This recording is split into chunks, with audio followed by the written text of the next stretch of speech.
Dr. Shana.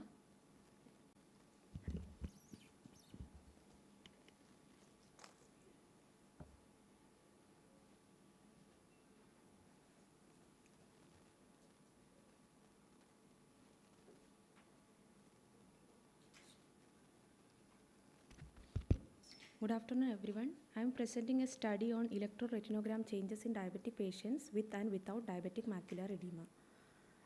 Diabetic macular edema is the most common cause of vision loss in patients suffering from diabetic retinopathy. And it is shown that there is impaired neuronal dysfunction in the inner and middle layers of the retina in diabetic patients even before start of the vascular complications. And OCT, as we all know, is a non-invasive technique which reveals the morphology of the retinal layers. And electroretinography or ERG is an objective test which helps in identifying functional changes in the retina in contrast to OCT, which shows the structural changes which is happening in the retinal layers.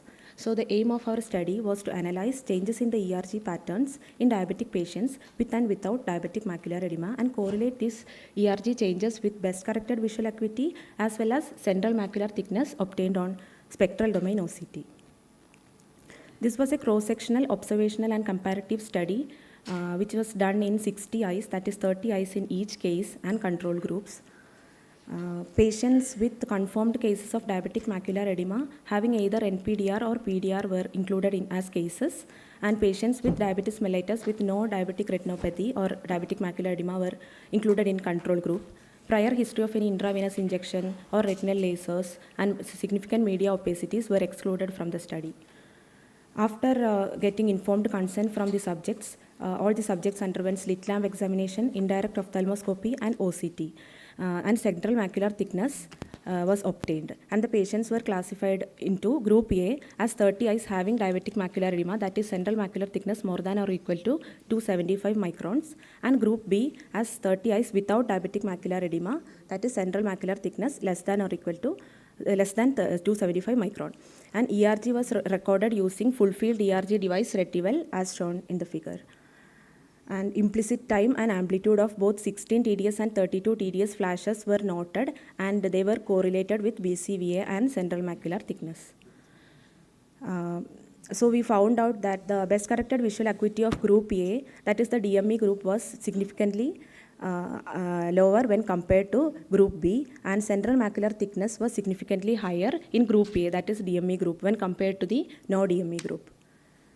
And the amplitude of both 16 TDS and 32 TDS flashes of group A was found to be significantly lower when compared to the other group, and the implicit time was found to be delayed in DME group when compared to no DME group.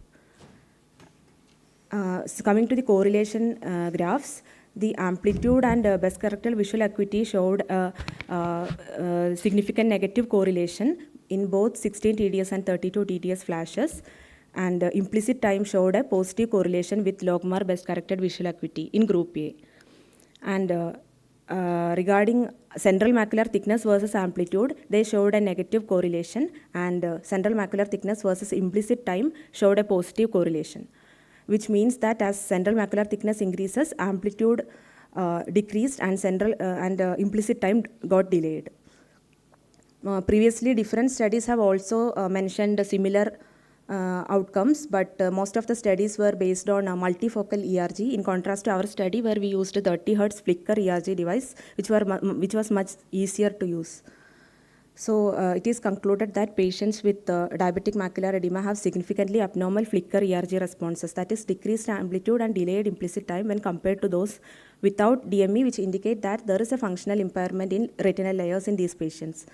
And amplitude is significantly and negatively correlated with logMAR BCVA, and implicit time was positively correlated with logMAR BCVA. Similarly, amplitude was significantly and negatively correlated with central macular thickness when implicit time was positively correlated with central macular thickness in DME patients. Hence, it can be concluded that flicker ERG and OCT findings can complement one another to estimate visual acuity in diabetic patients with DME, and functional changes in the retina of the patients with diabetes mellitus assessed by ERG can complement these OCT findings. Thank you. Did you also try to look at the duration of DME with your ERG findings? Because we know that chronic DME will have a poor visual outcome Yes. even despite treatment. So did you also try to correlate that how many of them had DME from last 6 months or 1 year? No, sir. We actually only based on the thickness, the central macular thickness, which is more than or equal to 275, we have taken as the cutoff. So it was a cross-sectional one-time study? Yes, sir. One-time study. What does Pearson correlate mean in statistical analysis actually, which you have mentioned in your class? So the Pearson correlate will have values between -1 and 1. So 0 means there is no correlation. 0 to 1 is positive correlation and 0 to -1 is negative correlation. Good. You are in which year? I just finished third year. Third year. Yeah. Slides should be concise.